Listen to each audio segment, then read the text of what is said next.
ನಾನು recently ಇನ್ಸ್ಟಾದಲ್ಲಿ post ಮಾಡಿರೋ reels thousands ಮತ್ತೆ ಲ್ಯಾಕ್ಸ್ ಅಲ್ಲಿ ರೀಚ್ ಆಗ್ತಾ ಇದೆ. ಅದು ಹೇಗಂತೀರಾ, ಅದರಲ್ಲಿರೋ ಕಂಟೆಂಟ್ ಮತ್ತೆ ಎಡಿಟಿಂಗ್ ಆಗಿದೆ. ನನ್ನ ರೀಲ್ ಗಳನ್ನ ಹೇಗೆ ನಾನು ಎಡಿಟ್ ಮಾಡ್ತೀನಿ, ಅದು ಕ್ಯಾಪ್ಕಟ್ ನ ಯೂಸ್ ಮಾಡ್ಕೊಂಡಂತ ಈ ವಿಡಿಯೋನಲ್ಲಿ ತಿಳಿಸ್ತಾ ಹೋಗ್ತೀನಿ. ಕಂಪ್ಲೀಟ್ ಆಗಿ ನೋಡಿ. ನೀವೇನಾದ್ರೂ ಈ ಚಾನೆಲ್ ನ ಫಸ್ಟ್ ಟೈಮ್ ವಿಸಿಟ್ ಮಾಡ್ತಾ ಇದ್ರೆ ಈ ಚಾನೆಲ್ ನ ಸಬ್ಸ್ಕ್ರೈಬ್ ಮಾಡ್ಕೊಳ್ಳಿ. ನೀವು ಯಾವ್ದಾದ್ರು ವಿಡಿಯೋ ಕ್ಯಾಪ್ಕಟ್ ಅಲ್ಲಿ ಎಡಿಟ್ ಮಾಡ್ಬೇಕಂತಿದ್ರೆ ಫೋನ್ ನ ರಿಸ್ಟಾರ್ಟ್ ಮಾಡ್ಕೊಂಡ್ ಬನ್ನಿ. ನೆಕ್ಸ್ಟ್ VPN ನ ಕನೆಕ್ಟ್ ಮಾಡಿ. ನಾನು ಯೂಸ್ ಮಾಡ್ತಿರೋ VPN ಇಲ್ಲಿ ಥಂಡರ್ VPN. ಇಲ್ಲಿ ನೋಡಬಹುದು, ಓಪನ್ ಮಾಡಿದ ತಕ್ಷಣ ಈ ತರ ಇಂಟರ್ಫೇಸ್ ಇರುತ್ತೆ. ಕನೆಕ್ಟ್ ಆಪ್ಷನ್ ಮೇಲೆ ಕ್ಲಿಕ್ ಮಾಡಿ. ಈಗ ನೀವು ನೋಡಬಹುದು ಕನೆಕ್ಟೆಡ್ ಆಪ್ಷನ್ ಬರ್ತಾ ಇದೆ. UK ಸರ್ವರಿಗೆ ಕನೆಕ್ಟ್ ಆಗಿದೆ. ನೆಕ್ಸ್ಟ್ ಕ್ಯಾಪ್ಕಟ್ ಆಪ್ ನ ಓಪನ್ ಮಾಡ್ಕೊಳ್ಳಿ. ಈ ಎಲ್ಲ ಇಂಟರ್ಫೇಸಸ್ ನ ರಾಂಗ್ ಒತ್ಬಿಟ್ಟು ಇಗ್ನೋರ್ ಮಾಡಿ. ಮತ್ತೆ ನ್ಯೂ ಪ್ರಾಜೆಕ್ಟ್ ಮೇಲೆ ಕ್ಲಿಕ್ ಮಾಡ್ಕೊಳ್ಳಿ. ಕ್ಯಾಪ್ಕಟ್ ಗೆ ಪರ್ಮಿಷನ್ ಕೊಡಿ, ದಟ್ ನಿಮ್ಮ ಫೋಟೋಸ್ ನ ಆಕ್ಸೆಸ್ ಮಾಡಲಿಕ್ಕೆ ಅಲೋ ಕೊಡಿ. ಆಮೇಲೆ ನಿಮ್ಮ ವಿಡಿಯೋ ಕ್ಲಿಪ್ ನ ಸೆಲೆಕ್ಟ್ ಮಾಡಿಬಿಟ್ಟು ಕ್ಯಾಪ್ಕಟ್ ಅಲ್ಲಿ ಇಂಪೋರ್ಟ್ ಮಾಡ್ಕೊಳ್ಳಿ. ವಿಡಿಯೋ ಕ್ಲಿಪ್ ಕರೆಕ್ಟ್ ಆಗಿ ಇಂಪೋರ್ಟ್ ಆಗಲಿಕ್ಕೆ ಸ್ವಲ್ಪ ಟೈಮ್ ತಗೊಳುತ್ತೆ. ಆಮೇಲೆ ನೀವು ಅದನ್ನ ಪ್ಲೇ ಮಾಡಿ ಚೆಕ್ ಮಾಡಿ. ವಿತೌಟ್ ಎನಿ ಸ್ಟಕ್ ನಿಮ್ಮ ಕ್ಲಿಪ್ ಕರೆಕ್ಟ್ ಆಗಿ ರನ್ ಆಗ್ತಿದೆಯೋ ಅಥವಾ ಇಲ್ಲೋ ಅಂತ ಚೆಕ್ ಮಾಡ್ಕೊಳ್ಳಿ. ನೆಕ್ಸ್ಟ್ ಈ ಕ್ಲಿಪ್ ಅಲ್ಲಿ ನಿಮ್ಗೆ ಯಾವ ಕ್ಲಿಪ್ ಬೇಕಾಗಿದೆ, ಲೈಕ್ ನೀವು ಎಲ್ಲಿ ಮಾತಾಡೋಕೆ ಸ್ಟಾರ್ಟ್ ಮಾಡಿದ್ದೀರಾ ಅಂತ ಚೆಕ್ ಮಾಡ್ಕೊಳ್ಳಿ. ಲೈಕ್ ನಾನು ಇಲ್ಲಿ ಮಾತಾಡ್ತಾ ಇದ್ದೀನಿ, ನಾನು ಎಲ್ಲಿ ಸ್ಪ್ಲಿಟ್ ಮಾಡಬೇಕು, ನನಗೆ ಯಾವ ಕ್ಲಿಪ್ ಬೇಕು ಅಂತ ಹೇಳ್ಬಿಟ್ಟು ನಾನು ಚೆಕ್ ಮಾಡ್ತಾ ಇದ್ದೀನಿ.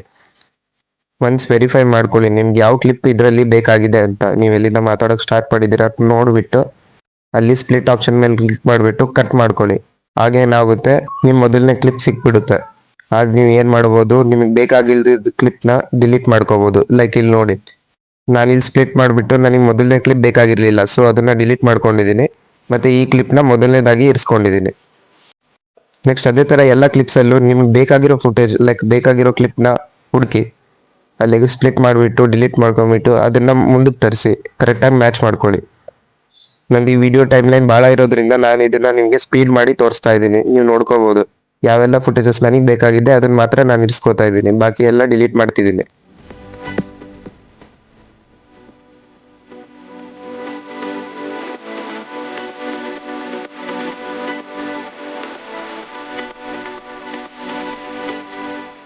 ಇಲ್ಲಿ ಬೇಕಾಗಿರೋ ಕ್ಲಿಪ್ಸ್ನ ನಾನು ಒಂದು ಲೈನಿಗೆ ಅಲೈನ್ ಮಾಡಿದ್ದೀನಿ, ನೀವು ನೋಡ್ಬೋದು. ಆಮೇಲೆ ಒಂದ್ಸಲಿ ಪ್ಲೇ ಮಾಡಿಬಿಟ್ಟು ವೆರಿಫೈ ಮಾಡ್ಕೊಳ್ಳಿ ನಿಮ್ಗೆ ಕರೆಕ್ಟ್ ಇದೆಯೋ ಅಥವಾ ಇಲ್ಲ ಅಂತ.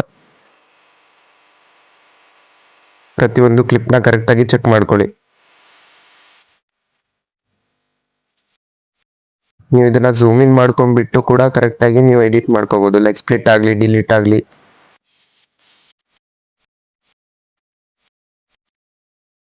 ಲಾಸ್ಟಲ್ಲಿ ನಿಮಗೆ ಇಲ್ಲಿ ಎಂಡಿಂಗ್ ಆಪ್ಷನ್ ಕಾಣ್ತಿರುತ್ತೆ, ಅದನ್ನ ಡಿಲೀಟ್ ಮಾಡ್ಕೊಳ್ಳಿ. ಎಲ್ಲ ವಿಡಿಯೋ ಕ್ಲಿಪ್ ಕರೆಕ್ಟಾಗಿ ಅಲೈನ್ ಆದಾಗ ಪ್ರತಿಯೊಂದು ವಿಡಿಯೋ ಕ್ಲಿಪ್ಗೆ ಕಲರ್ ಗ್ರೇಡ್ ಆ್ಯಡ್ ಮಾಡಬೇಕಾಗಿರುತ್ತೆ. ಲೈಕ್ ನಾನು ಇಲ್ಲಿ ಫಿಲ್ಟರ್ಸ್ ಆಪ್ಷನ್ ಮೇಲೆ ಕ್ಲಿಕ್ ಮಾಡಿಬಿಟ್ಟು ಯಾವುದಾದ್ರೂ ಒಂದು ಒಳ್ಳೆ ಫಿಲ್ಟರ್ನ ಸರ್ಚ್ ಮಾಡ್ತಾ ಇದ್ದೀನಿ. ನನ್ನ ಪ್ರತಿ ರೀಲಲ್ಲೂ ನಾನು ಯೂಸ್ ಮಾಡ್ತಿರೋ ಫಿಲ್ಟರ್ ಬಂದ್ಬಿಟ್ಟು ಬ್ಯಾಡ್ ಬನ್ನಿ. ನೀವು ಇಲ್ಲಿ ನೋಡ್ಬೋದು, ಕೆಳಗಡೆ ಸ್ಕ್ರೋಲ್ ಮಾಡ್ತಿದ್ದಂಗೆ ನಿಮ್ಗೆ ಆ ಫಿಲ್ಟರ್ ಸಿಕ್ಬಿಡುತ್ತೆ. ಆ ಫಿಲ್ಟರ್ ಮೇಲೆ ಕ್ಲಿಕ್ ಮಾಡಿಬಿಟ್ಟು ಅದನ್ನ ಕರೆಕ್ಟಾಗಿ ಅಡ್ಜಸ್ಟ್ ಮಾಡ್ಕೊಳ್ಳಿ ಅಷ್ಟೇ.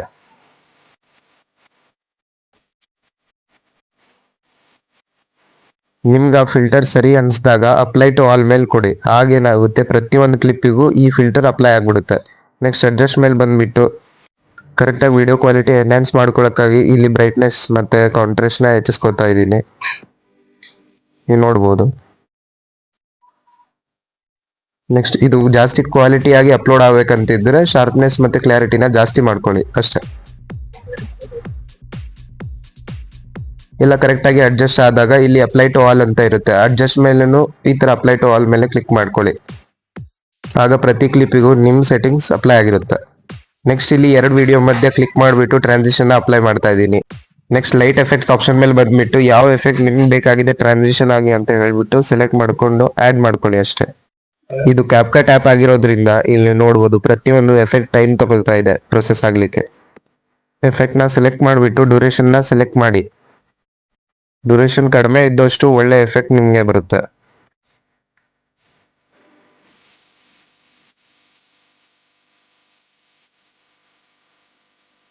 ಟ್ರಾನ್ಸಿಷನ್ ಅಪ್ಲೈ ಮಾಡಿದ್ಮೇಲೆ ಇಲ್ಲಿ ನೀವು ವಿಡಿಯೋನ ಒಂದ್ಸಲಿ ಪ್ಲೇ ಮಾಡಿಬಿಟ್ಟು ಚೆಕ್ ಮಾಡ್ಕೊಳ್ಳಿ ಕರೆಕ್ಟಾಗಿ ಬರ್ತಾ ಇದೆಯೋ ಅಥವಾ ಇಲ್ಲ ಅಂತ.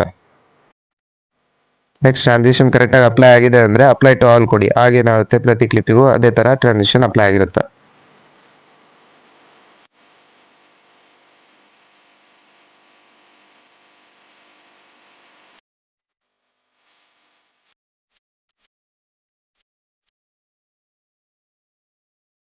ನೆಕ್ಸ್ಟ್ ವಿಡಿಯೋ ಕ್ವಾಲಿಟಿ ಎಷ್ಟು ಇಂಪಾರ್ಟೆಂಟ್ ಆಗಿದೆಯೋ ಅದೇ ತರ ವಿಡಿಯೋನಲ್ಲಿ ಇರೋ ವಾಯ್ಸ್ ಕೂಡ ಅಷ್ಟೇ ಇಂಪಾರ್ಟೆಂಟ್ ಆಗಿರುತ್ತೆ. ವಾಯ್ಸ್ ನೀವು ಇಲ್ಲಿ ಜಾಸ್ತಿ ಮಾಡ್ಕೋಬೇಕಾಗಿರುತ್ತೆ. ಲೈಕ್ ನಾನು ಇಲ್ಲಿ ನಿಯರ್ಲಿ 400 ಸಮಥಿಂಗ್ ಸೆಟ್ ಮಾಡ್ತಾ ಇದ್ದೀನಿ. ಎಲ್ಲ ಕ್ಲಿಪ್ಪಿಗೂ ಅದನ್ನೇ ಸೆಲೆಕ್ಟ್ ಮಾಡ್ಕೊಳ್ಳಿ ಅಷ್ಟೇ. ಕ್ಯಾಪ್ಕಟ್ ಅಲ್ಲಿ ಆಟೋಮೆಟಿಕ್ ಕ್ಯಾಪ್ಷನ್ಸ್ ಜನರೇಟಿಂಗ್ ಆಪ್ಷನ್ ಇದೆ, ಬಟ್ ನಾನು ಇಲ್ಲಿ ಕನ್ನಡ ಮಾತಾಡ್ತಿರೋದ್ರಿಂದ ಕನ್ನಡ ವರ್ಡ್ಸ್ ಅದು ಕರೆಕ್ಟಾಗಿ ಅನಲೈಸ್ ಮಾಡೋದಿಲ್ಲ. ಸ್ವಲ್ಪ ವರ್ಡ್ಸ್ ಅಷ್ಟೇ ಅದು ಕರೆಕ್ಟಾಗಿ ಆಟೋಮೇಟ್ ಮಾಡಿಬಿಟ್ಟು ಸೆಟ್ ಮಾಡಿಕೊಡುತ್ತೆ. ಸೊ ನಾನಿಲ್ಲಿ ಟೆಕ್ಸ್ಟ್ನ ಟೈಪ್ ಮಾಡ್ತಾ ಇದ್ದೀನಿ. ನಾನು ಏನೇನು ಸ್ಪೆಲ್ ಮಾಡ್ತಾ ಇದ್ದೀನಿ ಅದನ್ನ ಕರೆಕ್ಟಾಗಿ ಟೈಪ್ ಮಾಡ್ತಾ ಇದ್ದೀನಿ. ಇಲ್ಲಿ ನನಗೆ ರುಪಿ ಸಿಂಬಲ್ ಬೇಕಾಗಿರೋದ್ರಿಂದ ನಾನು ಗೂಗಲಲ್ಲಿ ರುಪಿ ಸಿಂಬಲ್ ಅಂತ ಸರ್ಚ್ ಮಾಡಿಬಿಟ್ಟು ಆ ಸಿಂಬಲ್ನ ಕಾಪಿ ಮಾಡಿಬಿಟ್ಟು ಇಲ್ಲಿ ನಾನು ಪೇಸ್ಟ್ ಮಾಡ್ಕೊಂಡಿದ್ದೀನಿ. ನಿಮ್ಮ ವಿಡಿಯೋ ಪ್ರಕಾರ ನೀವು ಏನೇನು ಅದರಲ್ಲಿ ಹೇಳ್ತಾ ಇದ್ದೀರೋ ಆ ಥರ ಕ್ಯಾಪ್ಷನ್ಸ್ನ ಜನರೇಟ್ ಮಾಡಿ, ಟೆಕ್ಸ್ಟ್ ನೀವೇ ಆ್ಯಡ್ ಮಾಡಿ.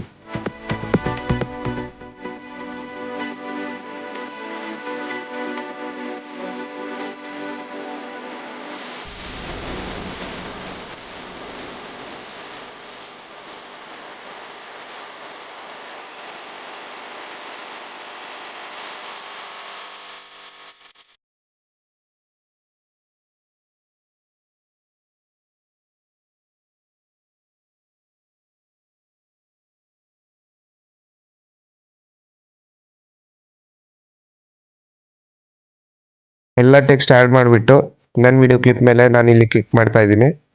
ಇಲ್ಲಿ ನೋಡ್ಬೋದು ರಿಟಚ್ ಆಪ್ಷನ್ ಕಾಣ್ತಾ ಇರುತ್ತೆ, ಅದ್ರ ಮೇಲೆ ಕ್ಲಿಕ್ ಮಾಡಿಬಿಟ್ಟು ಫೇಸ್ ಅಂತ ಸೆಲೆಕ್ಟ್ ಮಾಡಿ. ಆಗ ನಿಮಗೆ ಸ್ಮೂತ್ ಮಾಡ್ಕೊಳ್ಳೋಕೆ ಆಪ್ಷನ್ ಸಿಗುತ್ತೆ.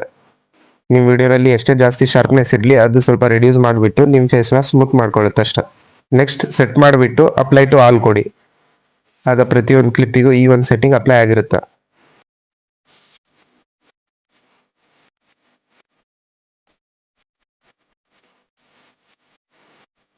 ಈಗ ಈ ವಿಡಿಯೋನಲ್ಲಿ ನಾನು ಈ ಪೇಜ್ನ ಫಾಲೋ ಮಾಡಿ ಅಂತ ಹೇಳ್ತಾ ಇದ್ದೀನಿ. ಸೊ ನನ್ನ ಪೇಜ್ ಕಾಣಿಸ್ಬೇಕಾಗಿದೆ, ಅದಕ್ಕೆ ಓವರ್ಲೇ ಮೇಲೆ ಕ್ಲಿಕ್ ಮಾಡಿಬಿಟ್ಟು ಇಮೇಜ್ನ ಇಂಪೋರ್ಟ್ ಮಾಡ್ಕೊಂಡಿದ್ದೀನಿ. ನೆಕ್ಸ್ಟ್ ಇಲ್ಲಿ ಮಾಸ್ಕಿಂಗ್ ಆಪ್ಷನ್ ಮೇಲೆ ಕ್ಲಿಕ್ ಮಾಡಿಬಿಟ್ಟು ಅದನ್ನ ಕರೆಕ್ಟಾಗಿ ರೆಕ್ಟ್ಯಾಂಗಲ್ ಮಾಸ್ಕಿಂಗ್ನ ಅಪ್ಲೈ ಮಾಡ್ತಾ ಇದ್ದೀನಿ.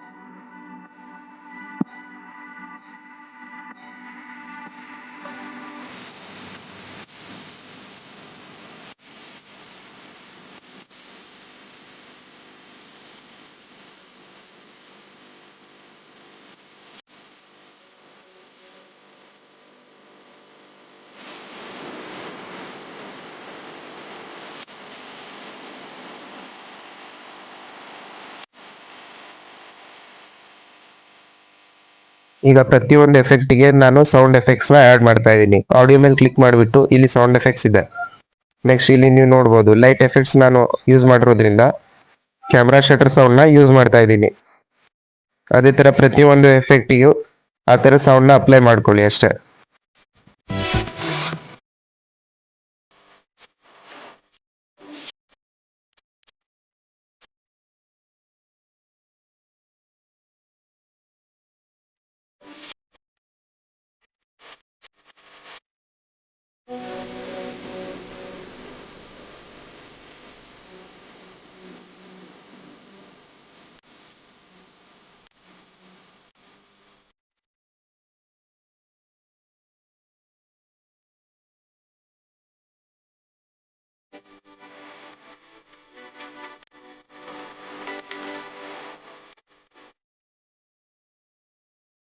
ವಿಡಿಯೋ ಸ್ಟಾರ್ಟಿಂಗ್ ಅಲ್ಲಿ ಒಂದು ಹುಕ್ ಇರೋದ್ರಿಂದ ನಾನು ಇಲ್ಲಿ ಕೀ ಫ್ರೇಮ್ ಆ್ಯಡ್ ಮಾಡಿಬಿಟ್ಟು ಅದನ್ನ ಝೂಮ್ ಮಾಡ್ಕೋತಾ ಇದ್ದೀನಿ. ಪ್ರತಿ ವಿಡಿಯೋಗೂ ಕೀ ಫ್ರೇಮ್ ಆ್ಯಡ್ ಮಾಡ್ಬೇಕಂತ ಏನಿಲ್ಲ. ನಿಮಗೆ ಯಾವ ವಿಡಿಯೋ ಅನಿಮೇಟ್ ಆಗಬೇಕು, ಲೈಕ್ ಮೂವ್ ಆಗಬೇಕು ಒಂದು ಕಡೆಯಿಂದ ಒಂದು ಕಡೆಗೆ ಅಂತ ಇರುತ್ತಲ್ಲ, ಅದಕ್ಕೆ ಕೀ ಫ್ರೇಮ್ ಆ್ಯಡ್ ಮಾಡಿ ಅಷ್ಟೇ. ಇಲ್ಲಿ ನಾನು ಇನ್ಸ್ಟಾಗ್ರಾಮ್ ಅಂತ ವರ್ಡ್ ತಗೊಂಡಿರೋದ್ರಿಂದ ಇನ್ಸ್ಟಾಗ್ರಾಮ್ ಫೋಟೋನ ಇಲ್ಲಿ ನಾನು ಇಂಪೋರ್ಟ್ ಮಾಡ್ಕೊಂಡ್ಬಿಟ್ಟು ಓವರ್ಲೇ ಅಲ್ಲಿ ತರಿಸಿದ್ದೀನಿ. ನೆಕ್ಸ್ಟ್ ಡೇಂಜರ್ ಸಿಂಬಲ್ ಕಾಣಿಸ್ಬೇಕಾಗಿರೋದ್ರಿಂದ ರೆಡ್ ಓವರ್ಲೇನ ತಗೊಂಡಿದ್ದೀನಿ.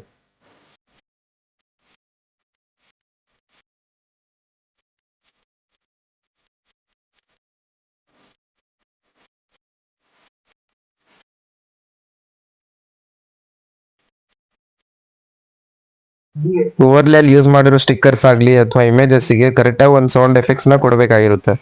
ಇಲ್ಲಿ ರೆಡ್ ಕಲರ್ ಯೂಸ್ ಮಾಡಿರೋದ್ರಿಂದ ಡೇಂಜರ್ ಅಂತ ಸರ್ಚ್ ಮಾಡಿಬಿಟ್ಟು ಕ್ಲಿಕ್ ಮಾಡ್ಕೊಂಡಿದ್ದೀನಿ.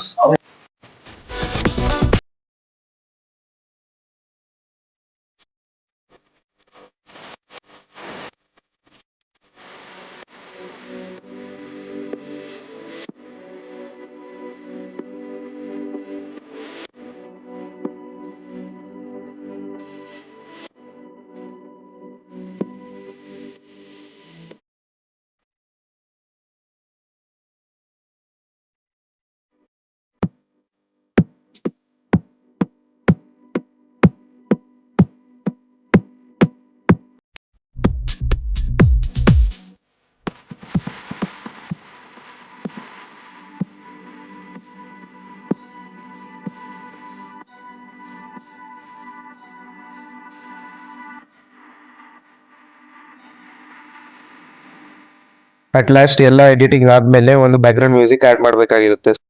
ಸೊ ಇಲ್ಲಿ ಆಡಿಯೋ ಮೇಲೆ ಕ್ಲಿಕ್ ಮಾಡಿಬಿಟ್ಟು ಎಕ್ಸ್ಟ್ರಾಕ್ಟ್ ಮಾಡ್ತಾ ಇದ್ದೀನಿ. ಅದು ಯಾವ ಹಾಡು ಬೇಕಾಗಿದೆ ಅದನ್ನ ಎಕ್ಸ್ಟ್ರಾಕ್ಟ್ ಮಾಡ್ಕೋತಾ ಇದ್ದೀನಿ ವಿಡಿಯೋನಿಂದ. ನನ್ಗೆ ಯಾವ ಪಾರ್ಟ್ ಬೇಕಿದೆ ಅದನ್ನ ನಾನು ಕಟ್ ಮಾಡಿಬಿಟ್ಟು ಬೇಕಾಗಿಲ್ಲದ ಪಾರ್ಟ್ನ ನಾನು ಡಿಲೀಟ್ ಮಾಡ್ತಾ ಇದ್ದೀನಿ. ಕರೆಕ್ಟಾಗಿ ಬ್ಯಾಕ್ಗ್ರೌಂಡ್ ಮ್ಯೂಸಿಕ್ನ ಅಡ್ಜಸ್ಟ್ ಮಾಡ್ಕೊಳ್ಳಿ.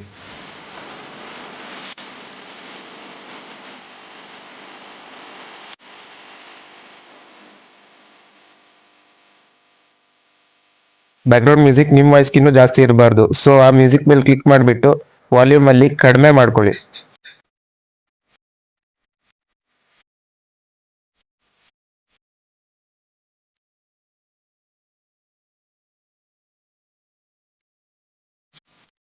ಅಟ್ ಲಾಸ್ಟ್ ಎಲ್ಲ ಎಡಿಟಿಂಗ್ ಮುಗಿದ್ಮೇಲೆ 1080p ಮತ್ತೆ 50 fps ಅಲ್ಲಿ ಎಕ್ಸ್ಪೋರ್ಟ್ ಮಾಡ್ಕೊಳ್ಳಿ ಅಷ್ಟೇ.